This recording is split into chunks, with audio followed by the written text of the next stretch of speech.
presentation, I'll be trying to talk about the challenges we face when evaluating patients who are planning to fast the month of Ramadan.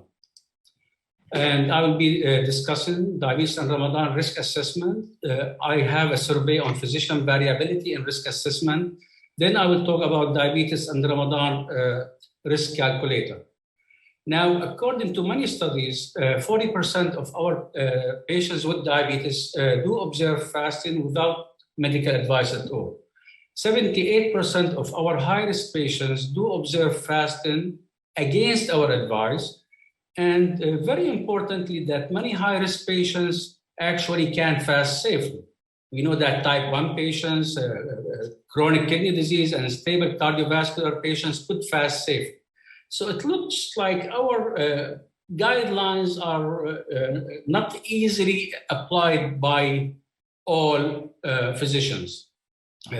Now, we have so many challenges for Ramadan management, but I will try to address these. Risk stratification, and I will talk about the risk classification disagreement between physicians, among physicians. I will talk about disparity between medical and religious advices, and I will talk about patients' knowledge and interest. So as you know, you would like to think that you are the only provider for your patients' knowledge. However, this is not true actually.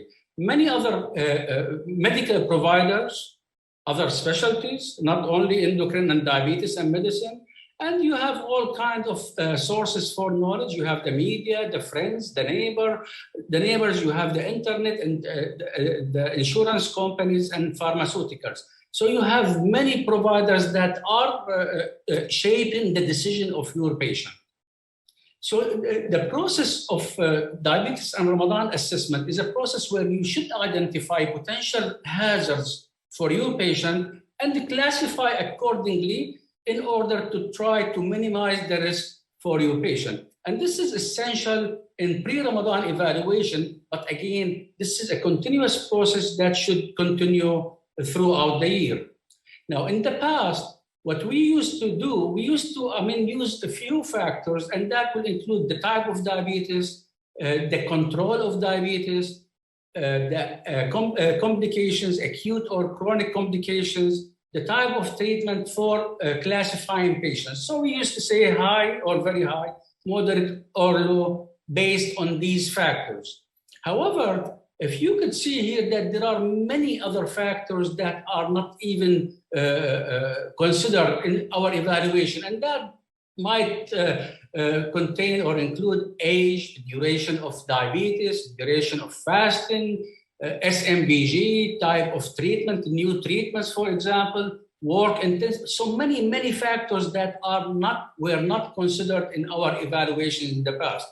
And probably that could be a reason for one of the reasons for our disagreement on risk stratification. So many physicians would tell you, I would not agree with this. Yes, it's a high sugar, however, I don't think so. So that was a reason for disagreement. Now, we had this survey to evaluate the physician variability on risk assessment. We had 26 clear case scenarios, and we sent to 350 physicians, experienced physicians that are known to many of us. Many of the participants here are included in that. And we gave a simple case, straightforward case, and we wanted to know the opinion of these providers on how to classify these patients. So this is a sample. A patient with type 2 diabetes, and I'm not gonna give you the full details for this patient, but again, a poorly controlled type 2 diabetes with multiple comorbidities, not well controlled, not checking the sugar well, and so on, multiple medications. And the question was, and the AOC was 9, and the question was straightforward. Same data for all providers. We asked, what do you think the estimated risk level for this patient? And probably it's not surprising to any of you that some physicians said this is a high risk, some said this is a moderate risk, and some said even a low risk. So this patient, if this patient goes to 312 physicians, he will get all types of answers. A second case, type 1 diabetes patient, again, a patient with type 1 diabetes, maybe not poorly controlled. And we ask again, what do you think? I mean, same data for all physicians, expert physicians.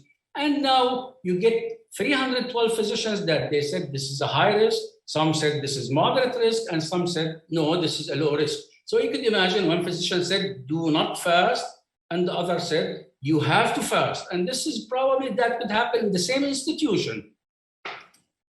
The third case, hyperglycemia in pregnancy, and I intended to use this case.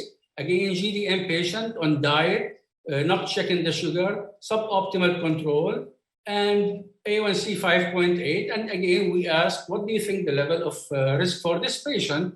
And again, 40% said high risk, 22% said moderate risk, and 38% said this is a low risk. Very confusing to physicians. And we wonder, why do patients fast against medical advice? Because we don't have the same instructions to patients. I think there are so many causes, but I thought of these 10 only. We do not have adequate guidelines to recommend fasting or not fasting. We have limited evidence for many factors that I mentioned. Even factors that we are using, we still have no enough data on these factors. Provider expertise is very important. On many occasions, we do not have enough information about our patient. Maybe he went to the private, maybe he went to other hospital, maybe he was admitted with the DKA, but we never heard about or hypoglycemia and so on. No communications between you and the cardiologist. Maybe the cardiologist does not think that this patient should fast. So you need to respect that. And it could be, and it was fascinating what I heard from Dr. Hassanin and the others, that there are cultural variances that are amazing. I mean, between Turkey and Morocco, between Saudi Arabia, it's amazing. So there are many other factors that we are not even addressing. Consequences are immense. Now you're talking about patients that is getting different advices from different providers. Of course, he would not trust physicians.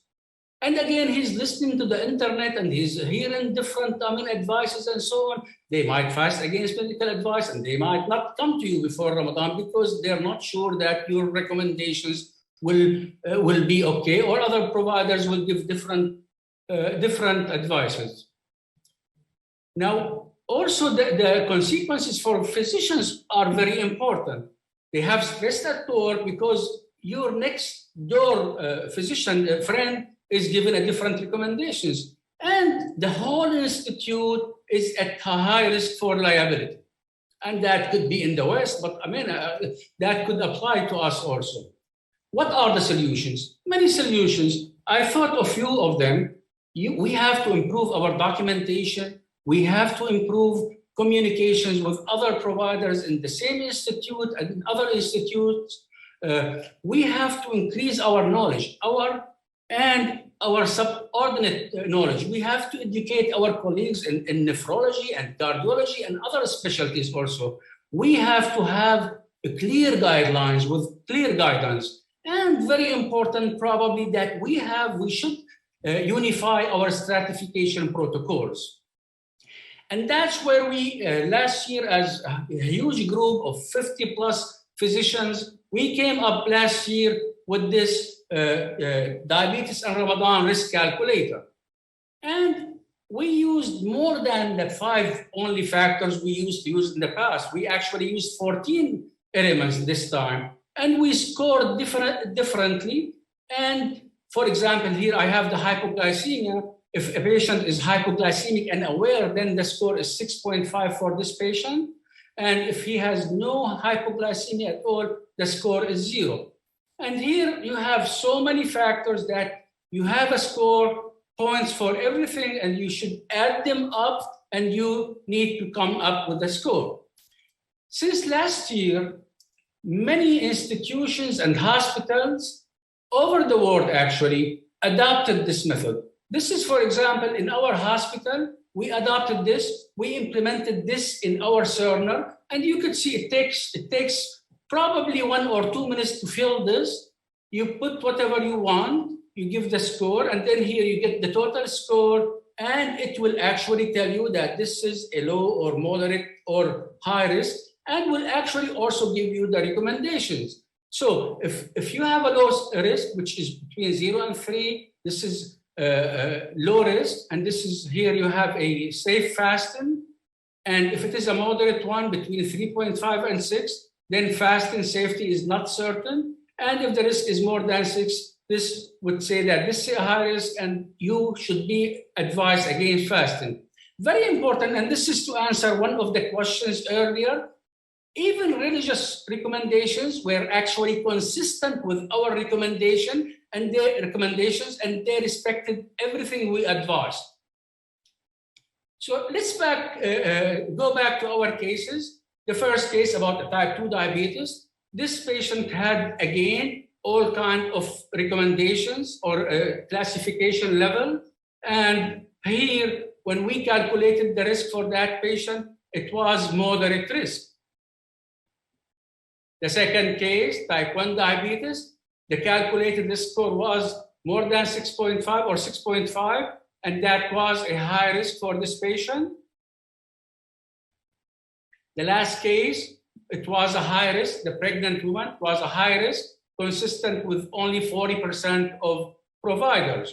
I just want to say a word here about pregnancy, very important. Probably this would not be addressed in the meeting.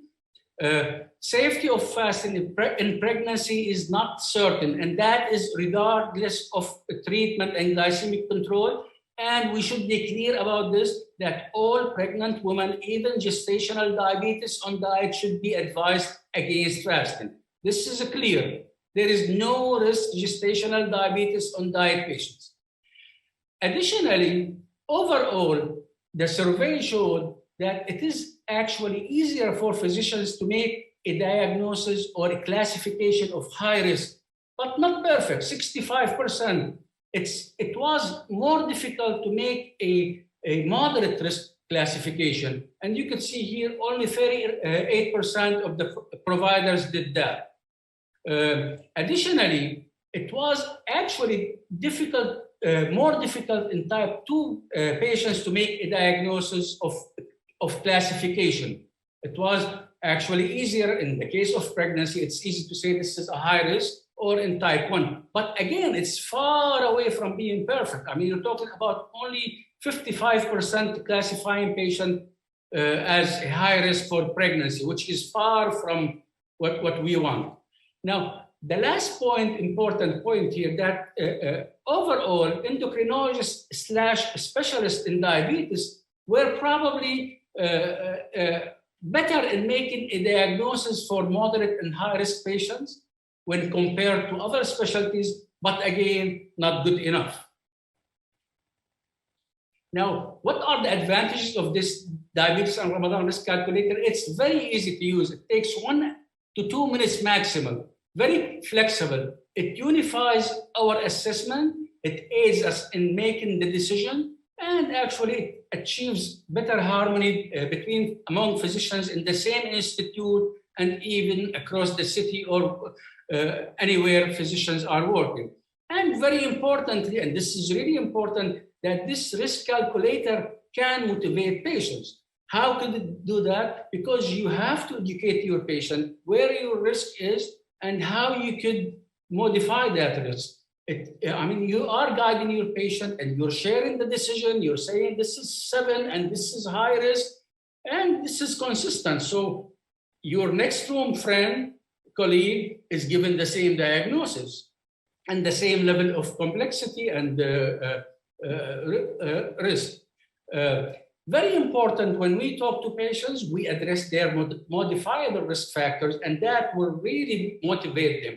You need to talk about their pre-Ramadan glycemic control. If you control that better, then your risk will go down. If you check your sugar more often, then your risk score will go down. Type and duration of type of diabetes and duration of work and so on, all of that could be addressed nicely. Time of exercise, type of diet, medications, all of them. If you modify before Ramadan, you will motivate your patient to bring their score down, and you could motivate them to fast safely. Again, diabetes and Ramadan risk assessment, it's a continuous process. You have to do it before Ramadan.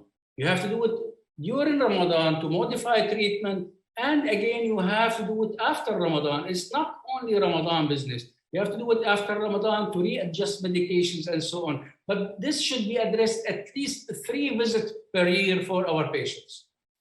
My take-home messages: we have a high level of variability between physicians when classifying patients for fasting. And this risk calculator provides a structured approach to assess patients' risk, and physicians now can quantify and can discuss risk score with their patients. Finally, I think we need a lot of research, and I know we're going to hear a lot throughout the Congress on how to validate the using or maybe adopt or modify factors in this risk calculator. And that is the last slide. Thank you very much.